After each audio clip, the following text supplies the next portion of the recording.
All right, let's go ahead and name this as more highlights.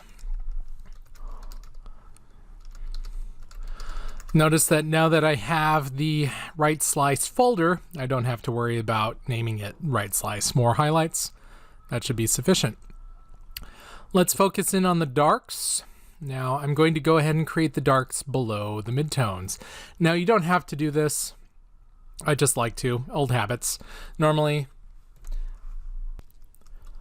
I would start with either the highlights or the darks or the midtones or something, and I'd put the highlights at the top, the midtones in the middle, and the darks on the bottom. That's just the way I would work. You don't have to do it that way. All right, I'm going to call this shadows. And let's just get in there. I'm not even going to mask yet. I'm just going to experiment with color.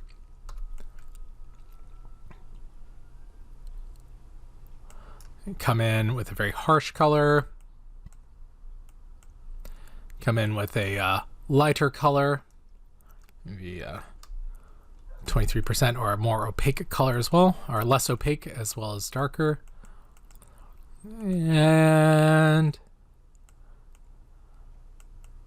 here we go. Get some purples.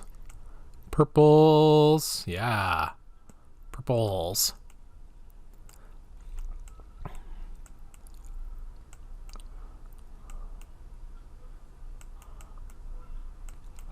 So why am I doing this? I'm getting a feel for the colors that I want to put in before I start experimenting with what would work best in the shadow areas. Frequently multiply works very well, but you have to kind of pull back on that by changing the fill opacity to be lower. Sometimes darken works well. Sometimes even overlay will have a nice effect. Actually, I'm having a very good effect with overlay. So let's start there. Okay.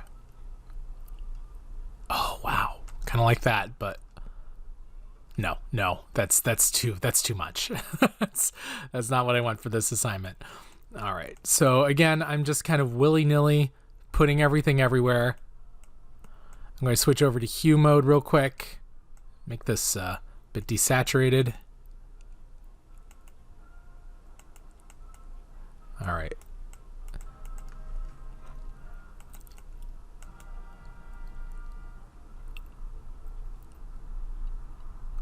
Okay, let's get to masking. So I'm going to temporarily turn off the eyeballs on all of those guys just so that I can get to this area. Now, darks, lights, and midtones are relative to the section you're working in. Now, the darkest darks would definitely be in this shadow here, this core shadow area. But for this orange or tangerine slice, this midtone area is really more of the darks. How am I going to isolate that? Well, I'm just going to come in with a color range and pick. Now, I could actually use the select and mask, which would work probably pretty well. Let's give that a shot. Oh, sorry. No, I can't. I'd have to be on the layer, and I don't want to do that. So I'm going to go ahead and the layer that you're selecting and masking would have to be active. I don't want to be on the layer that I'm masking yet. I want to just see the layer that I am using to create the mask, which is not the same thing. So here we go. Come in, grab those darks. Let's grab all the darks.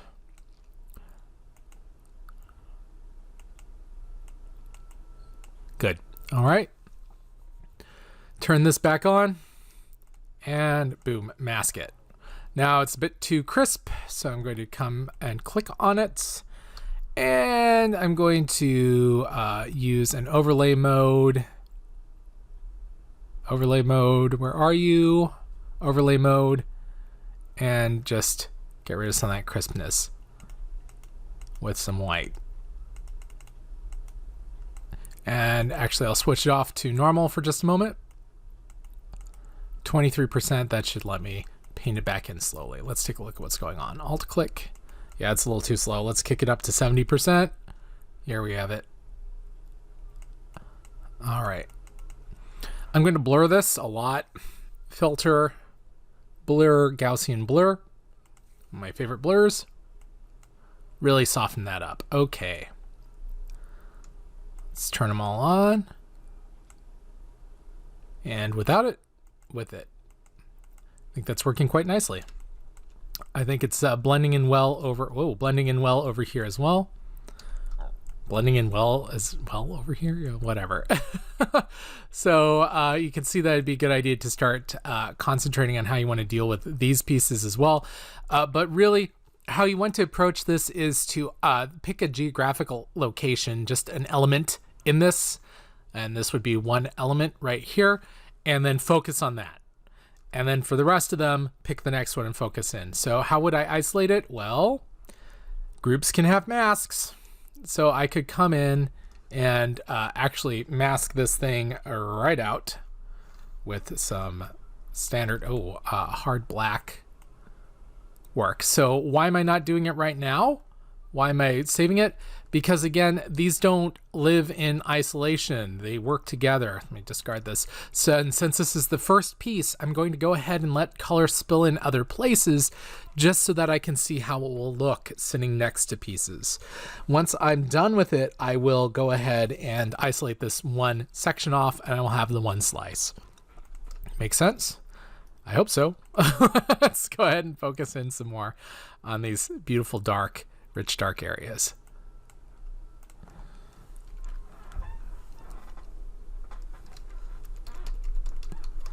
Shrink that down.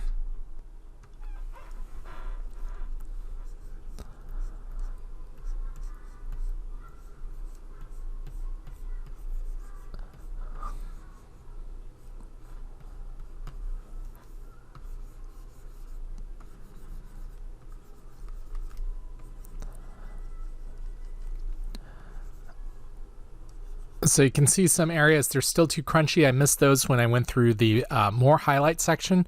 I'd have to go back in and fix those again. It just takes time. It's a lot of back and forth. I've lost some highlights too to this.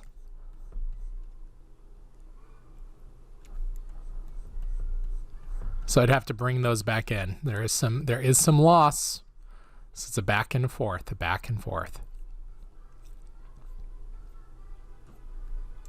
I need a softer brush. There we go. And how do I know if it's soft enough? Let me pop up to my scratch pad and crank this up to 100% for a moment. Oh, I am not on my scratch pad, my bad.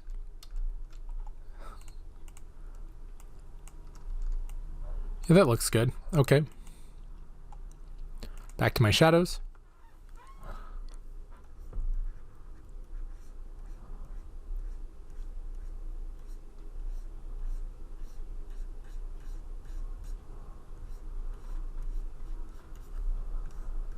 And then just keep filling it in. Again, I need to revisit these masks. That's way too pixelated, too much artifact.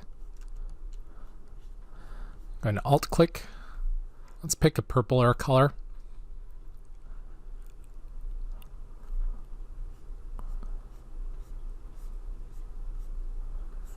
And I'm seeing here, this would be a good place actually for some lighter colors. I can grab some green.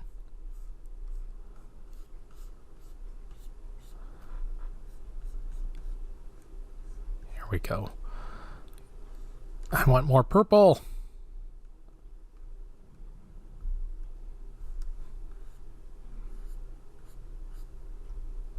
%100 is too much. I'm going to kick it down to maybe 15. There we go.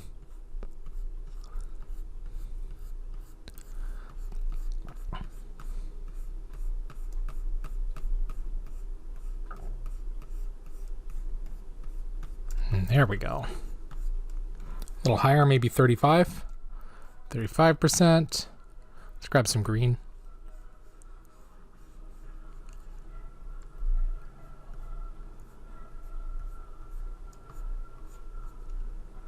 Purple again.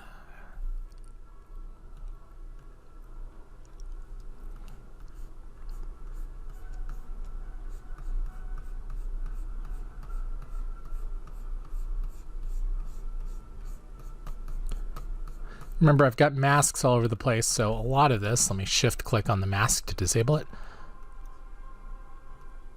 A lot of it will be hidden by the mask, but that's fine. Oops.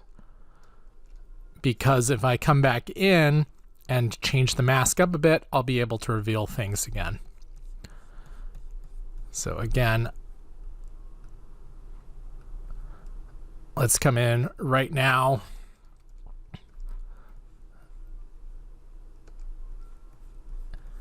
And just take care of some of this highlight. It's a little too strong. In fact, I think the more I work on it, it's far too strong. I'm going to kick back the fill. More to there. Here we go. How about you? You're good. I'm going to leave you. I think we need another darkening layer, so I'm going to just replicate everything. I'm going to set it, instead of to overlay, I'm going to set it to multiply. Actually, let's do color. Multiply, color. Multiply, yeah, darken, darken. Linear burn, whoa, it's too much. Darken. I'm going to take a big old eraser. And instead of at 35%, I'm just going to do 100. And it is not, in fact, erasing. It is painting in purple on my eraser. That's not what I wanted. What? Let me click over here. Eraser, I say. Oh, I have it on brush.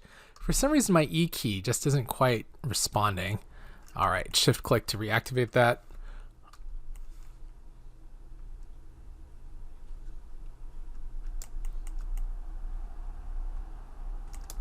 All right, so why am I erasing? Because I don't want the same thing everywhere.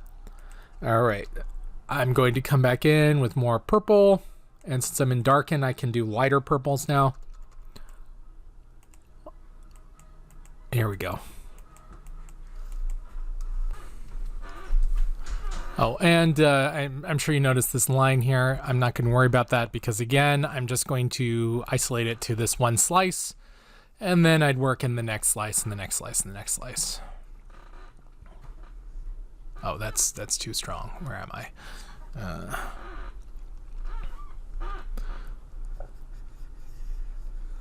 Not that much. Let's erase 20%. At a time, I'm going to need a softer brush on that eraser. Here we go. Yeah, there we go. All right. So I think you guys are getting the idea.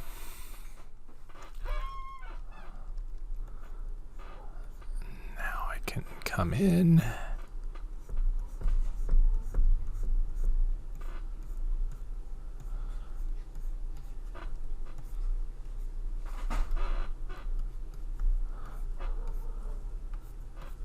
And remember, the fill on this one is only 30%. So there's a maximum level of darkness that can be achieved, which is honestly fine. I think it's sufficient.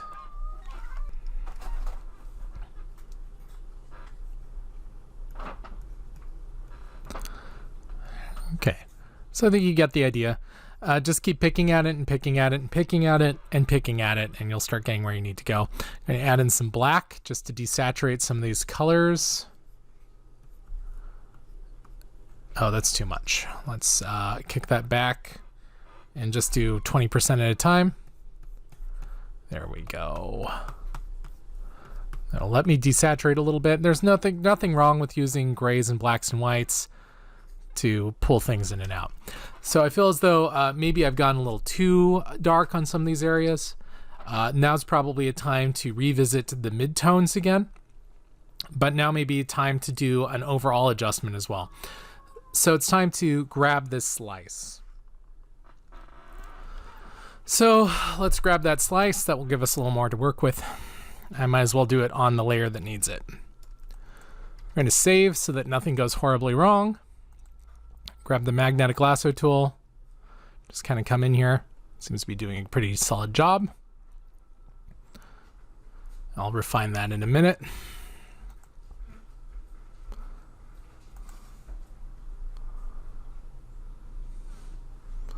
Oh no.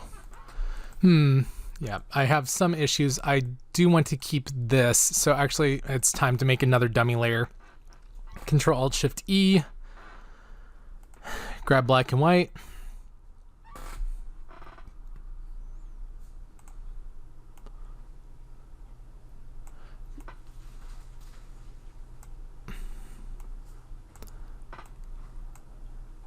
And I'm just using the on-screen adjustment, which I'm sorry is called the targeted adjustment tool. There we go. Here we go. Here we go. Great. Merge that down one. Control L.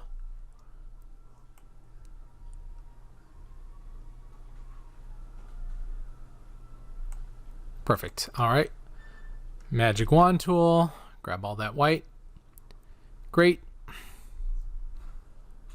Click that. Control Shift I. Alt Delete. Good start. Control Shift I to invert. Alt Delete to fill with black, which is the front color.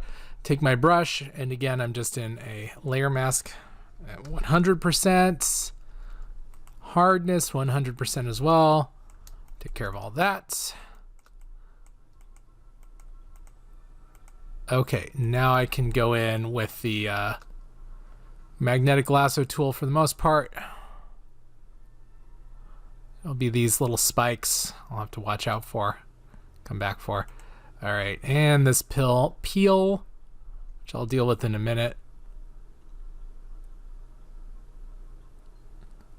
Okay. Fill that with white. Control Delete. Grab a big old brush.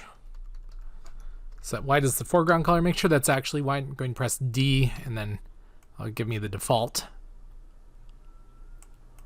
Oh yeah. Zoom in. Wand. And holding Shift to add to the wand. Wand.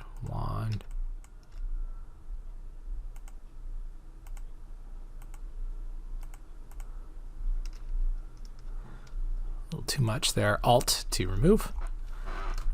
Alt Delete. Brush.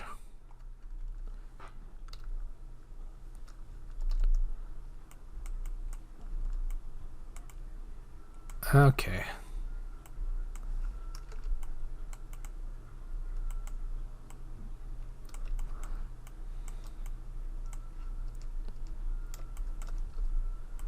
Missed a spot. Bring that back in. Okay, so I have the one slice isolated. Notice it doesn't look as good now because everything else is in black and white. Color does not exist in isolation. Okay, but Control click. I don't need these dummy layers anymore. Get rid of that. I'm going to come back down to the black and white layer. I'm going to copy this, Control C, and I'm going to pop it in on the top, Control V. Now, why did I do that? Because I can do stuff like overlay and then just give a little bit of contrast. Maybe lighten would be better. Screen. Yeah, let me open that up just a little bit. Okay. And even if it's, even if it's not opacity layer or blending mode that's affected by, what happened there? That was bizarre. Hold on. Even if it's not a layer that's affected by opacity versus fill opacity, just stick with fill opacity. So if you toggle to something that is later, you won't have to do any adjustments to that. So I'm just going to screen it. Going to Control L.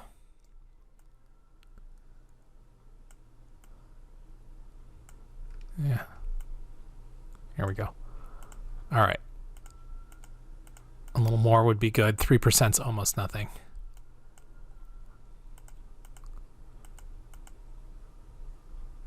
All right. So that pushes that pretty nicely. Okay, so how does that look with everything else? Well, let's go ahead and apply this layer mask here, just so I can take a look. Come back down to this, all these prep layers. So there you go. You can see that that's essentially the recoloring process. There's still a lot of work that needs to be done. I would come back in here, and this streak right here should be a lot lighter, maybe in a different color. Again, I have not yet gone back in and really fixed the damage that's occurring in here. You can see all of those pixels, some gentle blurs and smudges on the mask. The layer masks would take care of that. You saw how that was going, and you just keep working at it, and you work at it more and more and more, and eventually it gets to where you need to go. Let me show you one more thing, and then about doing some fine tuning, and then I'll show you a more complex image than this one. All right, see you next video.